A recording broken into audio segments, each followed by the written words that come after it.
Unfortunately, for all that Yrrol had talked to Big Game, slurred though it was, her body hadn't quite been up to the task of delivering on that talk. Hence why she was now snoring on a half-demolished couch, while Jason sported an erection that had been called to duty by some heavy petting, but had yet to achieve its mission statement. Which was why he'd, semi-reluctantly, moved on to the only other person present who was eager to finish what the Wolfwoman had started.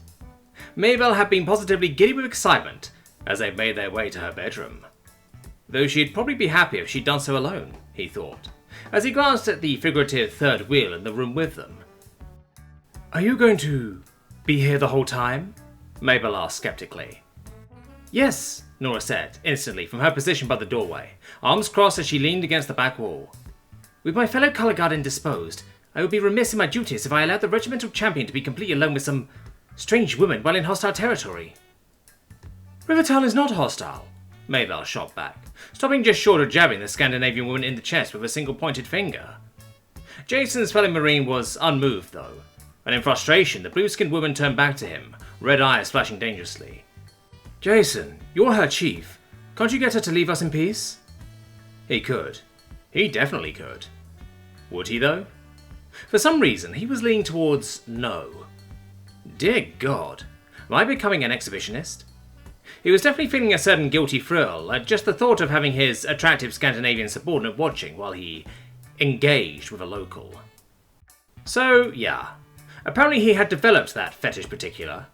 More to the point, he also knew who to blame that fact on. Kernathu, he thought. You damn pervert. My taste used to be vanilla. Vanilla. It seemed that during the course of fulfilling a few of his fellow engineers' depraved fetishes, he'd cultivated a few of his own.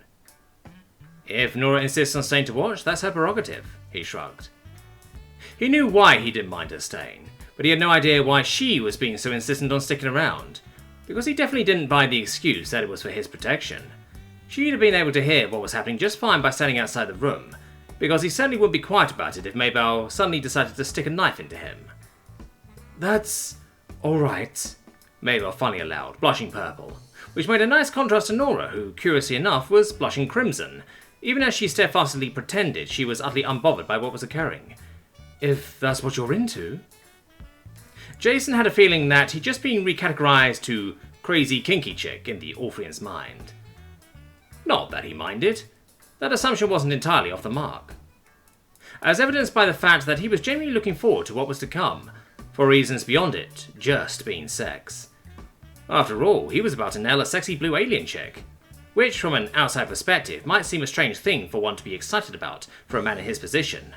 After all, he had a very literal harem of aliens at his beck and call. Ridiculous, he thought, as Maybelle strutted over to him. That's like saying a guy, or gal, in a healthy and sexually active relationship would never feel the urge to watch porn. And as even the most casual perusal of the internet history of Earth's populace would reveal, that just wasn't true at all.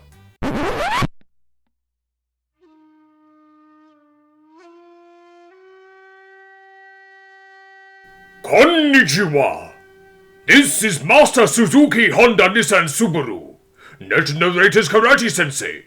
And if you really want to listen to the shameful displays of Alien PP Friction Pressure, then you should subscribe to him on Patreon at the £5 tier, which is about $6.5 American dollar.